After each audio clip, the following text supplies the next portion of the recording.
Welcome back to another episode of the Aquademia Podcast. I'm your host, Justin Grant. And I'm Maddie Cassidy. Today, we are very excited to welcome Jorge Torres, who is the Business Development Director of Latin America and North America at Veramaris.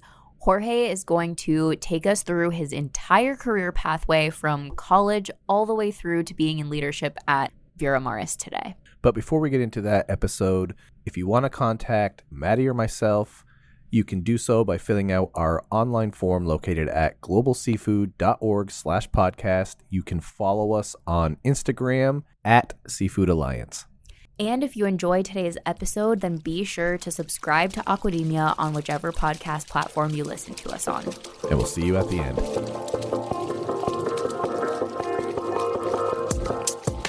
Welcome to the Aquademia Podcast. Our diet is hurting the environment in myriad ways. I mean, we desperately need to eat more seafood. This is a pioneering industry with a whole lot of people who have really good ideas and a lot of experience and are unafraid. Aquademia is your go-to podcast for a fresh take on all things seafood.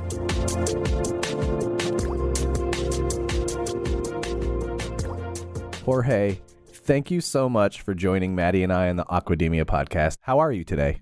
I'm fine, thank you. I'm fine. I'm really fine today, and thank you for the invitation. Yeah, thanks for joining us. We're so excited to have you on the show today. And this episode has kind of been a long time coming. Right. We've been talking about getting you on the show for a really long time. So we're excited to hear your story of your career pathway today.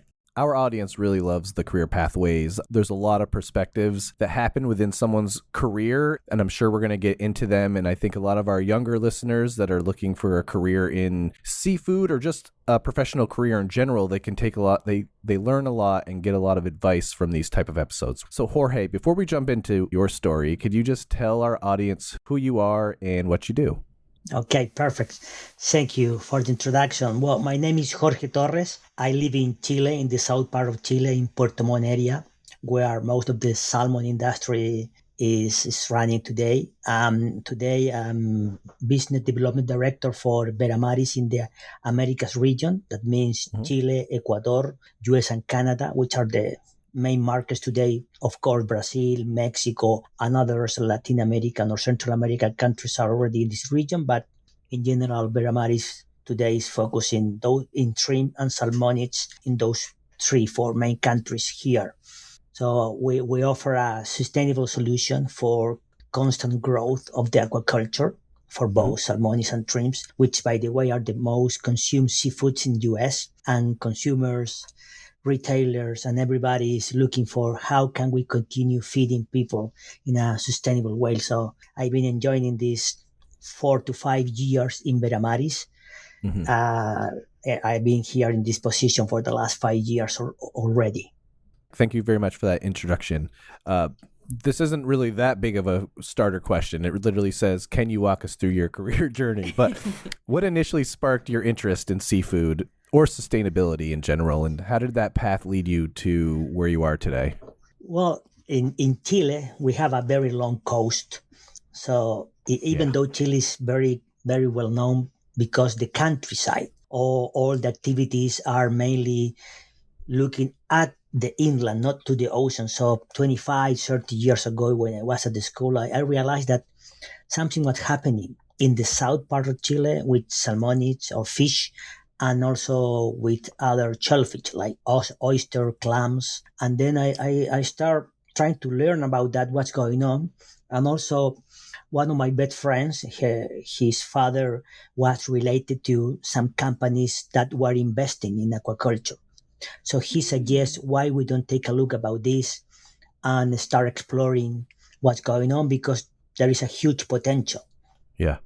So then I start asking about what's next, what could be a possibility, what is happening. And in the north part of Chile, you can find some shellfish farming, which is not really high technology, because it's like not really, you don't have to feed or do something additional or add technology. But in the south part of Chile, salmon industry was growing, investing in local companies, but already international companies were arriving.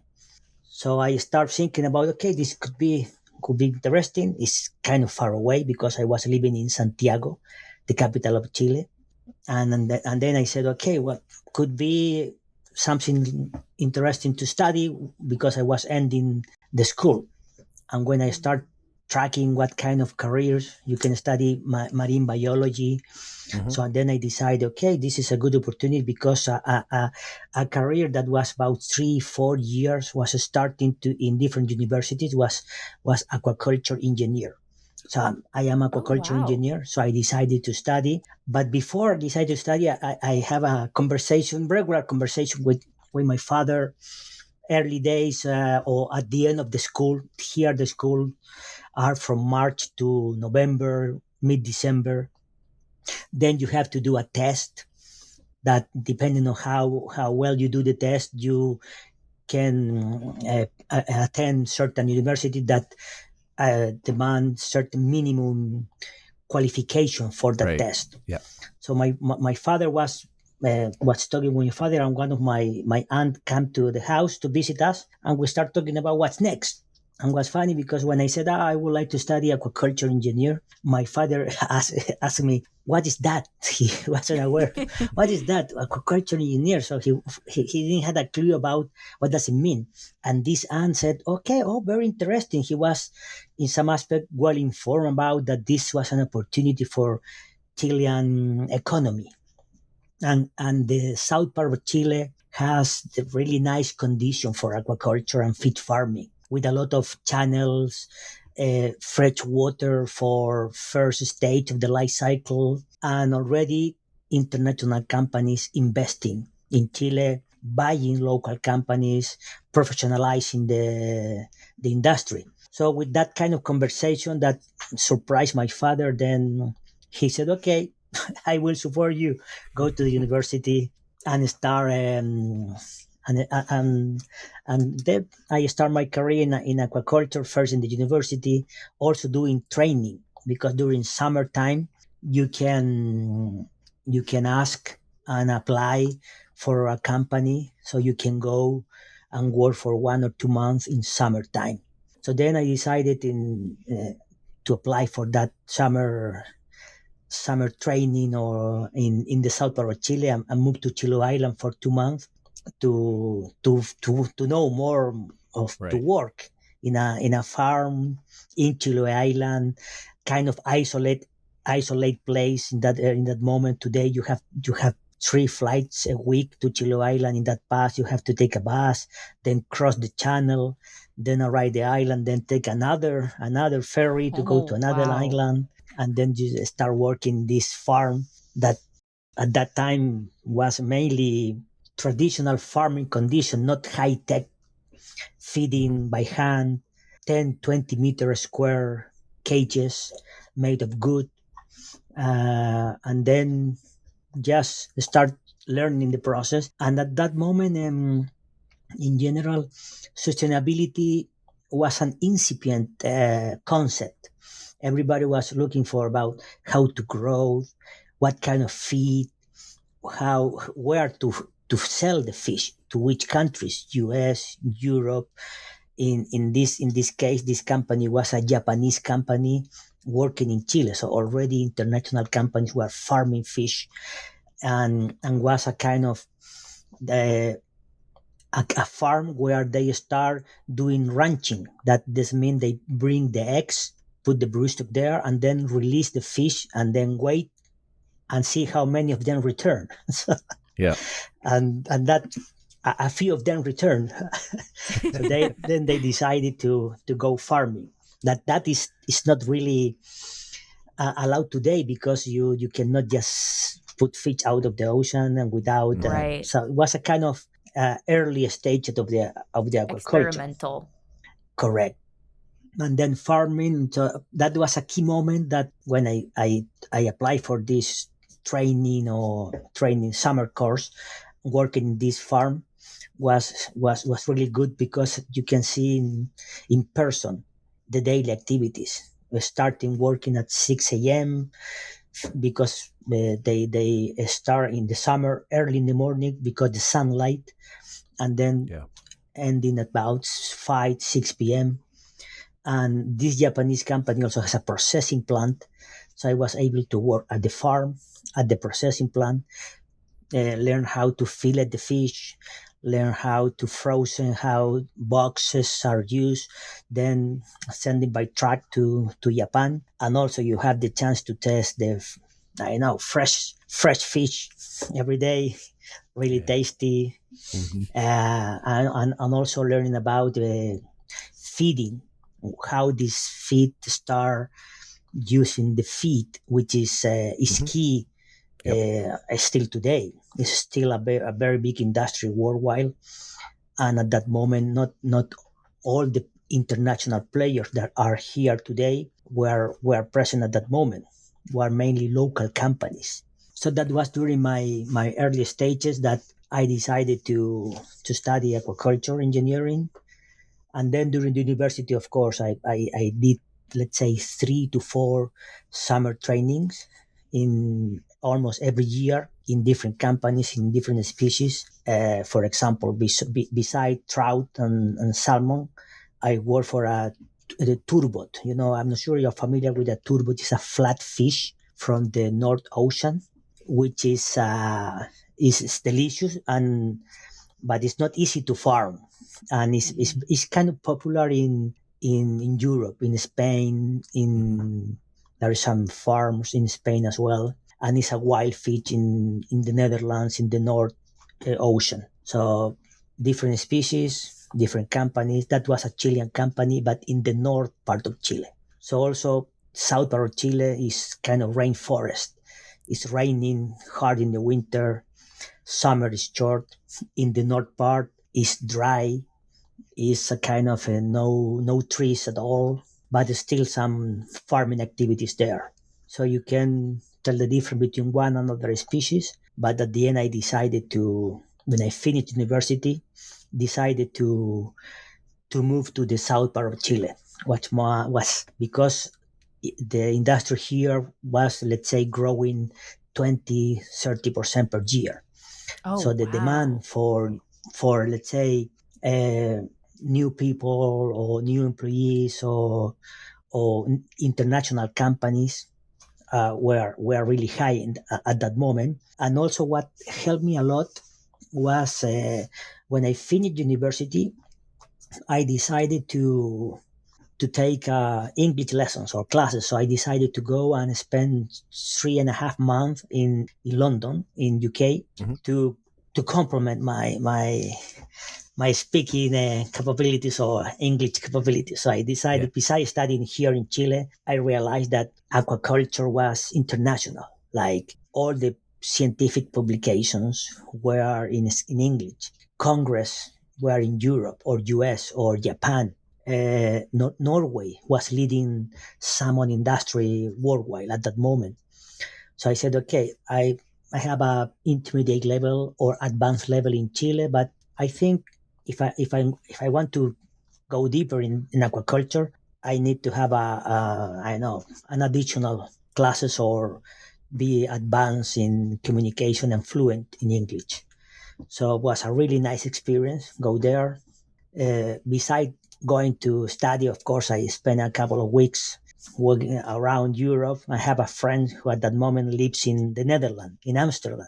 So after the classes, I decided to visit him. And as a coincidence, now I'm working for a Dutch company, Veramaris, DSM Firmenich. So in the early days, visiting the Netherlands, trying to walk around, and then full circle. Well, and I was going to mention, you had a very holistic, well-rounded educational experience early on. So you kind of had to make that pitch to your father of like, this is what I'm interested in. You got the support. You went to school. You did internships. You traveled. You saw farms. You saw processing plants. Do you think that was... Well, I know the answer to this question. What I wanted to ask you was, did you realize during all of your early education in the seafood space that you made the right choice? Because you were seeing everything. And obviously, if you were second guessing yourself, you wouldn't be on the podcast today many years later, right? But how do you think that educational experience really solidified your view in knowing that this is the right industry for me and this is where I want to continue my career in? Well, sometimes when you are a teenager, you interact with people. So I interact with the people that influence my decision. And at the same time, you need to feel that this is something that you would like to do. Not always you are really convinced, but I was thinking about, okay, I like to go to be closer to the ocean or outside, not working inside perhaps a big office or if a big office or a big company, perhaps working with the live animals, with the livestock. That was something that I was thinking about. Okay, this is totally new. For example, my father is a doctor, so I visit him at the hospital several times, and was saying, "Oh, that is a very nice career or job, but it's totally different than what I was looking for."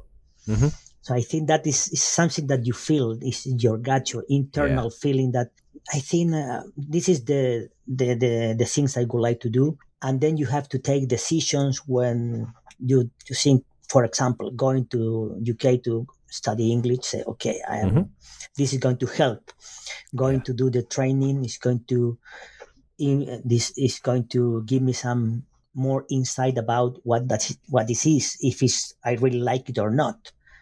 I think every time you have to take a decision, you may be right or wrong, and sometimes not all the decisions are correct. But in my case, those about studying, go to training courses, talking with this friend, my best friend father, about what could be next, were good decisions. And this friend was his father was telling us, hey, go to the south, talk to these people, talk to these guys, because there is opportunity for doing business. And then we realized that, okay, if his father is saying that, we should go. And also we spent also a month in an island in Aysén region, working in a boat with smolts, so moving from fresh water to seawater fish. Then after a few days, when we move all the fish from the farm in fresh water to the seawater, we stay there. So at the same time, you are in some places in Chile, at least, where many people go for holidays and do some tours, go for fishing, and you can be there in some aspect working at the same time. So it's kind of nice places to be. But then you realize when it's winter, in summertime it's perfect. But when it's winter, it's cold, it's frozen. Sometimes it's not as you expected in summer times. But I think all those decisions influence, and I think most of them were right decisions that allows me to start building my career. And for example, my first job was, one of the questions they asked me, hey, why did you study so much English? Because 2 or 3 years in Santiago, in a local, in taking classes in a local place, then moving to UK, then returning. So, and this was a Norwegian company called EWOS, today is Cargill. So, well, and the answer was because this industry is international. So one of the good things of English, they hire me. So I start working in EWOS, and that include 1 month in Norway for a training. So from Santiago to Chiloé Island, working in feed mill, then going to Norway for a month in winter, unfortunately. So, we don't know anything about winter, do we, Maddie? Yeah, it was one day even the ocean got frozen, and we have to pick up the boat to crack the ice. Yeah, because the nets or the cages were hitting the ice.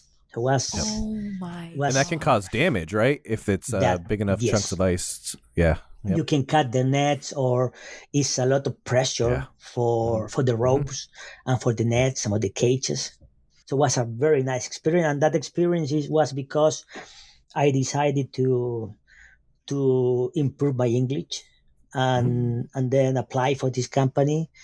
And also that allowed me to go to Norway, to UK, to Canada in the same company, interact with different cultures, different from Norwegians guys, Scottish, Canadians, US as well, and Chileans.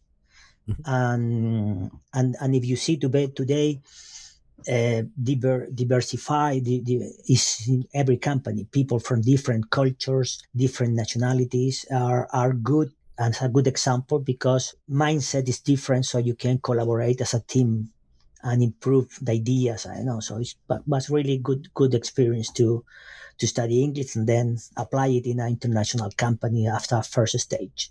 Yeah, that is such a major strength that you have.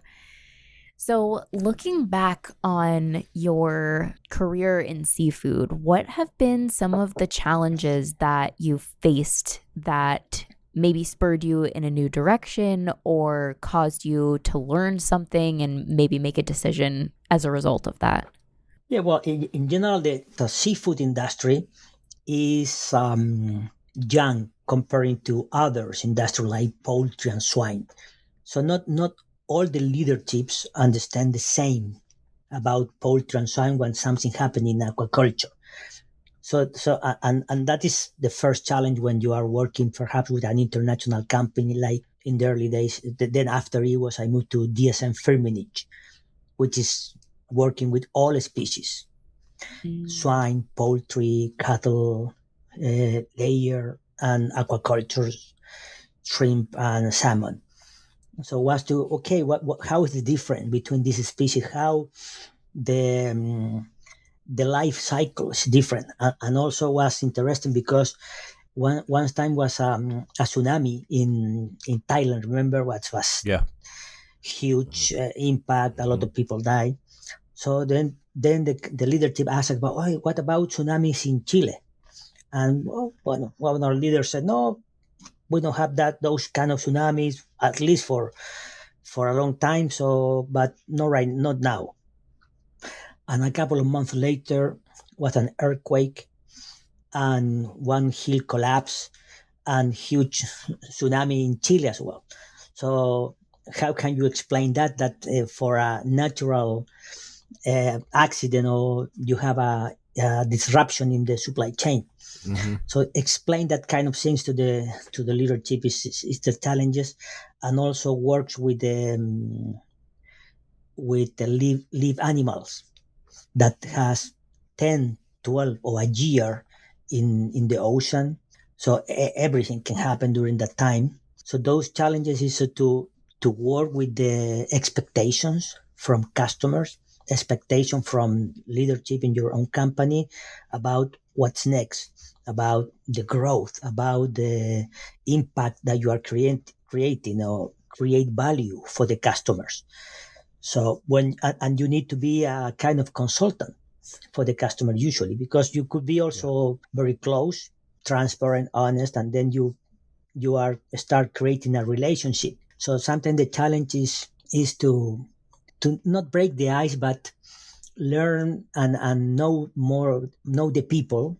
That is sometimes people who lives in isolated areas, farming the fish, and then sometimes they don't want to talk always about the fish. Sometimes they want to talk about the football or soccer or sports, something. And then you are go so professional with all the plans, and then suddenly everything changed because the mood of your customer is different, and he wants to have a regular chat about life. I know.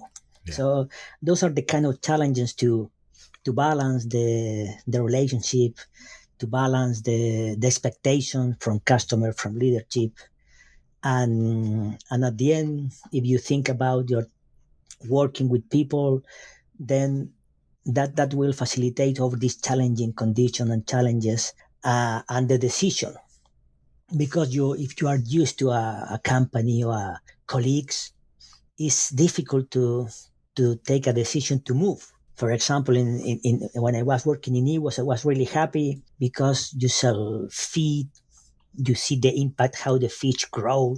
Then you visit, I have 35 farms to visit for sure, you cannot visit in a month, but a lot of farms, a lot of customers go here, they are traveling from different islands, and then you need to take a decision. Okay, what's next? And opportunities, when the opportunities arrive, you have to say, okay, I want to stay here, or I want to take a different position. So when those challenges arrive, I decided that was a good momentum to move from a company that was focusing in farmers and working in a feed mill to a company that is working with, beside farmers, with all feed mills. So I said, okay, this is a good opportunity to work with all the feed mills, or one step back in the value chain. Supplier of the feed mills that supply feed to farmers. So that was a challenge in my career that I have to take the decision. Okay, this is a good moment to take this decision, and that is going to open I will need to start create a relationship with my competitors at that moment, where are other feed mills.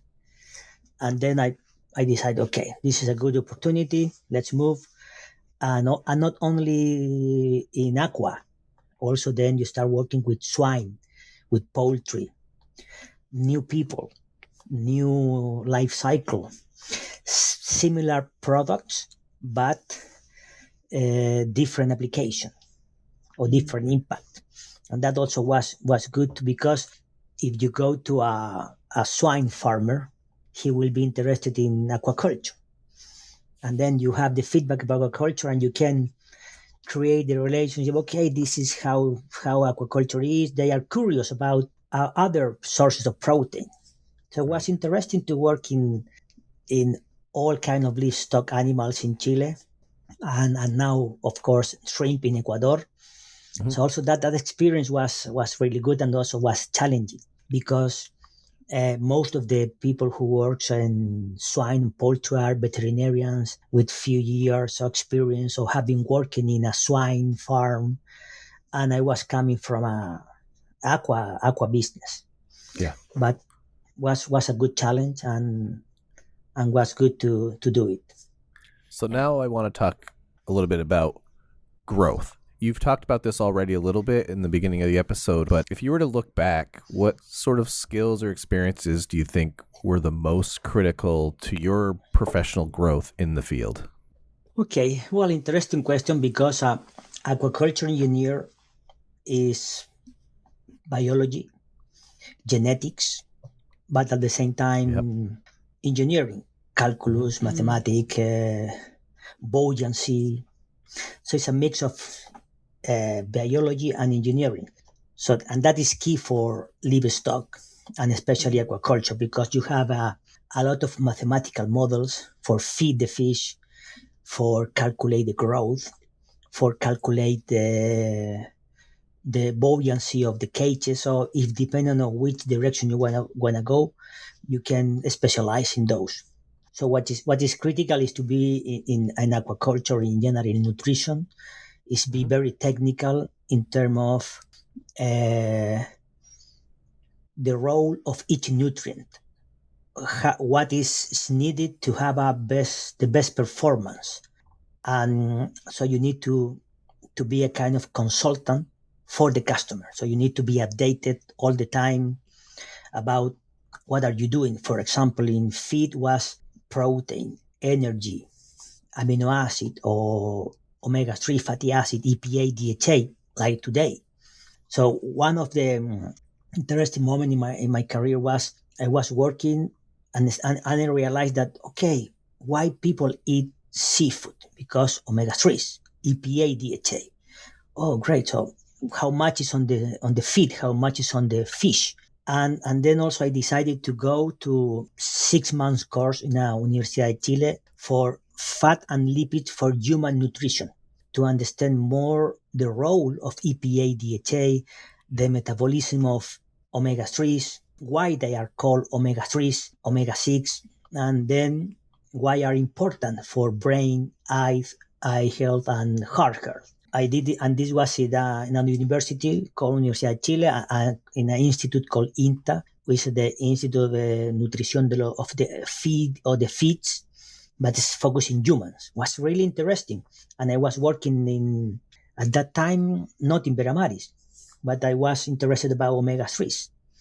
So you have to understand what are you offering, and then also start talking about sustainability, about carbon footprint, about reduction of greenhouse emission, reduction of marine footprint. And so then beside technical, you need to start thinking about long term as well.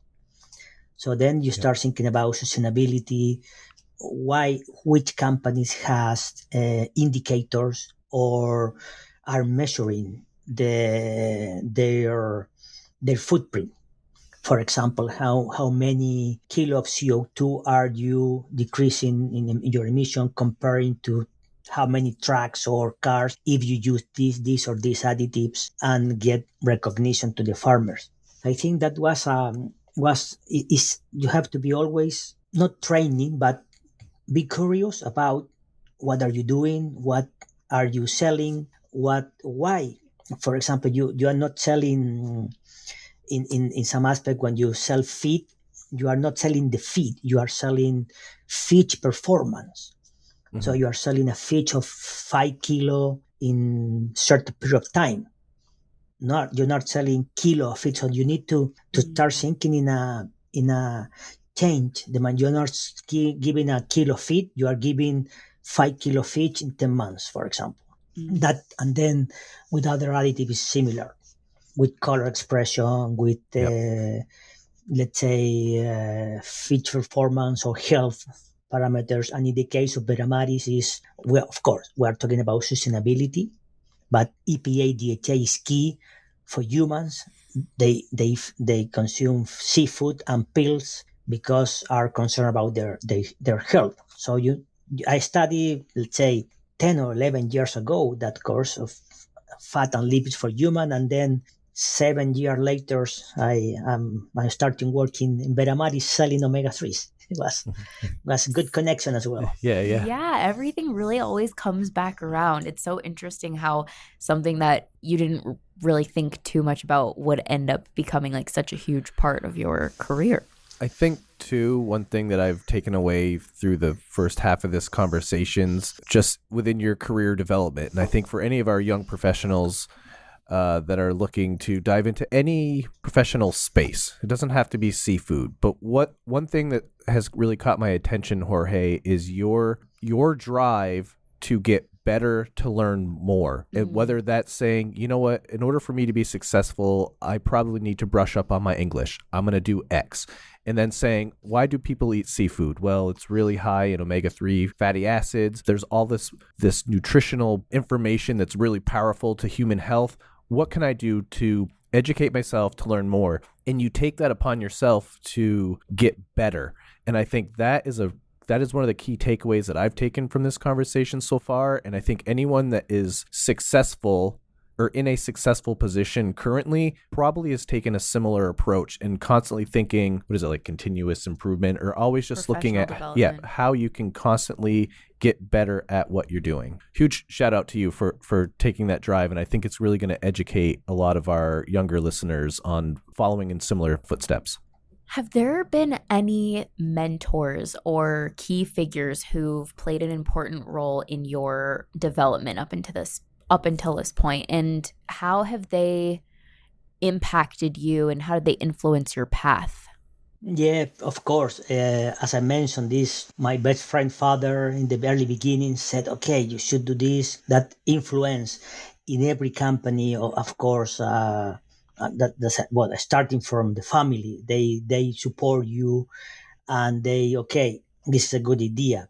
And in EWOS, for example, in DSM as well, in Veramaris, always are mentors. I don't want to mention only one, because what I also have learned in my career is that you create relationships, and alas, if are good relationship, you are honest, you are, I know, regular person, that may last for many years. So I still have friends from the early days in each company, and those guys may act like only one person, or it could be the team, like act as a mentor, because you discuss things, you ask questions about what do you think about if I'm doing this. Well, I still remember one of my friends said, when you take a decision, you should take it, be convinced, and then try to do not look back, because I did it, I'm regret. So try to take the decision with all the information you have, and then move forward and try to not look back. That are some colleagues from the early days in DSM Firmenich as an international company, colleagues from Switzerland, from the Netherlands, that also influence and suggest you should take this role, or this is a good moment to take another position inside the company or inside the regions. Or always was interesting to have that question every year in this company that challenge you to think about what's next. Every year you have to review your performance or with your colleagues, and then every year the question is asked, what's next? And mentors in DSM Firmenich, there are 3 or 4 that, for example, when I was working in aqua business, and they said, okay, do you want to work with swine and poultry? And I said, that is like kind of mentor that is telling you, okay, you are doing well in aqua. That's a good opportunity to work with these other new species and go for it. And was good because one Chilean company works with at that moment turkey, swan, poultry, and aqua. So was one company but 4 species. So it was kind of okay, go for it. So in general, those mentors are the one who trust in you and also give you confidence about that you are doing a good job in certain position, and challenging you to take a new role inside the company, outside the company, with new species in new regions. And then that's kind of the mentors that I have experienced. And it's not only one, are several people, and sometimes are your own colleagues. It was usually we go to visit customers, and then we go different customers from swine, poultry, pets, and then you are in the same city, and then you have a nice dinner and interact and learn from each other. So that is something, and also that the mentor coming because you also build the relationship. They know you, sometimes they know your family or your kids, and then you have a nice dinner at home if these people is coming from other country. So it's something that then when they come again to Chile, for example, some colleagues from the early days are coming in end March. So and we're going to see each other here in Puerto Montt, because they're coming every 1 or 2 years from people who used to live in Chile. They move back to Europe and are coming and send a text message or email. Hey, are you going to be in these days? Let's have a lunch or coffee. So that is good it's a good feeling that, it's good that you can connect after so many years. Definitely. And what you were saying about how mentors have given you that vote of confidence, a lot of times all it takes is someone telling you, I think you can do this. And it helps you feel that validation and confidence, like, oh, wow, okay, if you think that I can do it, maybe I actually can. Yeah. I have one person that is work for DSM Firmenich also a lot of time. His name is Jorge Planella. It was funny because his nickname is the same nickname than mine.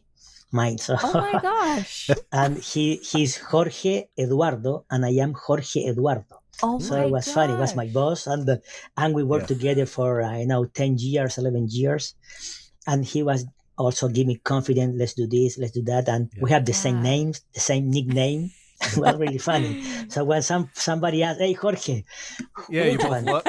Hey, and then that then sounds arrived like a another dream team. Yeah, then arrived another Jorge to the office. And then we start joking about the movie, The Good, the Bad, and the Ugly. Oh, yeah. There you go. Which Jorge? The Good, the Bad, and the Ugly. Yeah. Of course, my you got to boss differentiate always was, somewhere. Yeah, well, he was always the good, or I was the bad, and the other the ugly. So we joke a lot about that. Yeah. Depends on the day. Yeah, right. That's correct. Jorge, what advice would you give young professionals or even students who are interested in building a career in aquaculture or seafood? Well, today's the advice is if you want to go for a dream, I don't know if it could be a dream, but you believe in a long-term industry, in an industry that seafood has credential of lower footprints in all the measures, and you need to be professional. You need to have the willingness to move to some places that maybe are not especially in winter time in the south part of Chile, can be hard to stay for a while, but you need to have the willingness to learn all the time, to travel a lot because farms are far away, and also this as an international company, you are going to see or meet people from different continents, different regions. And right now in Chile, it's slightly different than in the past because the industry have evolved to a more professionalized industry, high tech industry. Everybody that visit from swine and poultry, visit aqua industry, realize that this is really high tech industry. So there is a space for biologists, engineering, software developers. So it's really not only biology on farming the fish, it's much broader than that. And also the advice is to try to build relationship. Not always goes to visit a customer or a farmer with the intention to follow a program, okay, feed or whatever it is. Also sometimes it's just a regular conversation and enjoy the day, and then you did. Sounds like you are not doing your job, but at the end of the day, it's part of the job. So be honest and trust in your capabilities, and be well prepared, as I mentioned, because usually is the consultant that is coming. It's not the seller or whatever, or sometimes it's the friend or it's the close person. So those could be the kind of suggestion, and then everything should be okay. So jumping forward to today, are there any moments throughout your career pathway that you feel help prepare you to be successful in your current role at Veramaris? Okay. Yes, I think what I mentioned, this, I don't know, it's called diplomado in omega-3 fatty acid, helped me.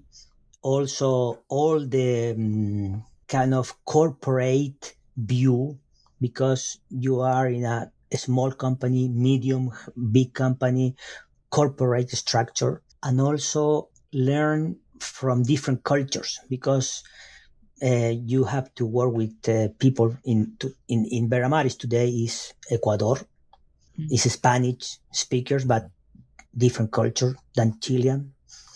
Is here is cold weather, there is really hot weather. Then you go to US and Canada, East and West Coast. For me, are slightly different culture as well. And then you have US. And then if you go to Mexico, Brazil, of course you have it. So I think to try to navigate different cultures, try to understand those cultures and respect if there are differences, have helped to do a role in the Americas market for Veramaris in the last five almost 6 years already. So, Jorge, while you have our listeners' ears, is there anything else, whether about yourself, your career, anything that you want to let our listeners know before we let you go?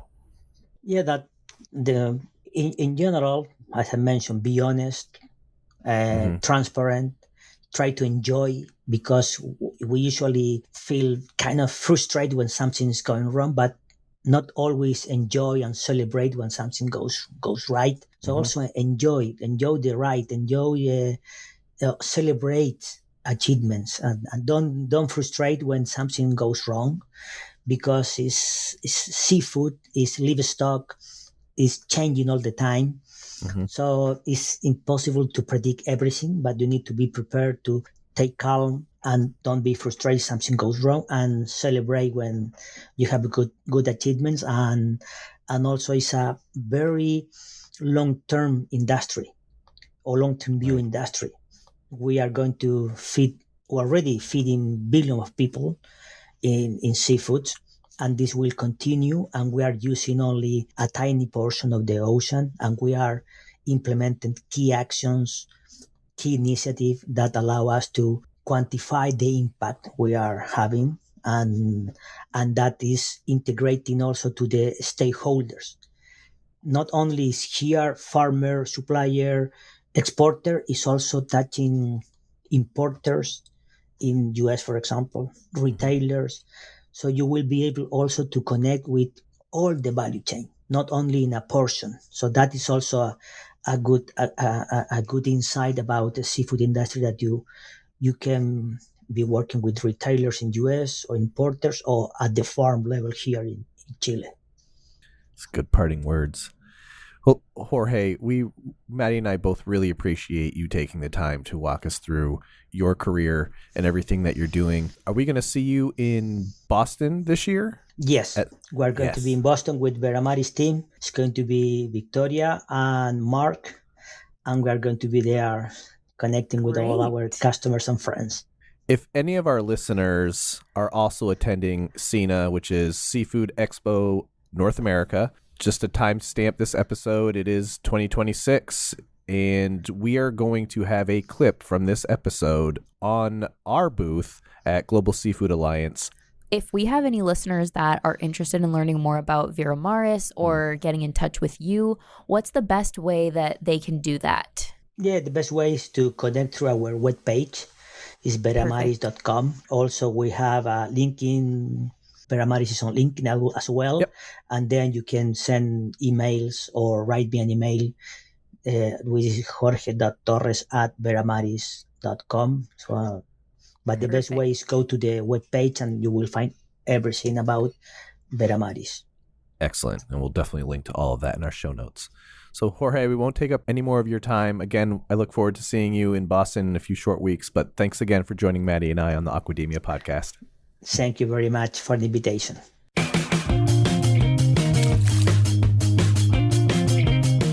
Folks, that was our conversation with Jorge Torres, the Business Development Director of Latin America and North America at Veramaris. I hope you learned something. Any of you young professionals out there that were taking notes, there were some real key moments through Jorge's story that really are beneficial for anyone that's looking to grow in a professional career, whether it's in seafood or somewhere else. Yeah, I really liked the point you made, Justin, about how Jorge really demonstrates a commitment to continuous improvement and professional development, because that really is key to success. So, as always, if you want to contact the podcast for any reason, you can do so by filling out our online form, which is located at globalseafood.org/podcast. If you want to follow us on social, we are on Instagram at Seafood Alliance. And if you enjoyed today's episode, then the best way to show us would be to leave us a rating or review on whichever podcast platform you're listening on. And thanks for tuning in. Ciao. Bye.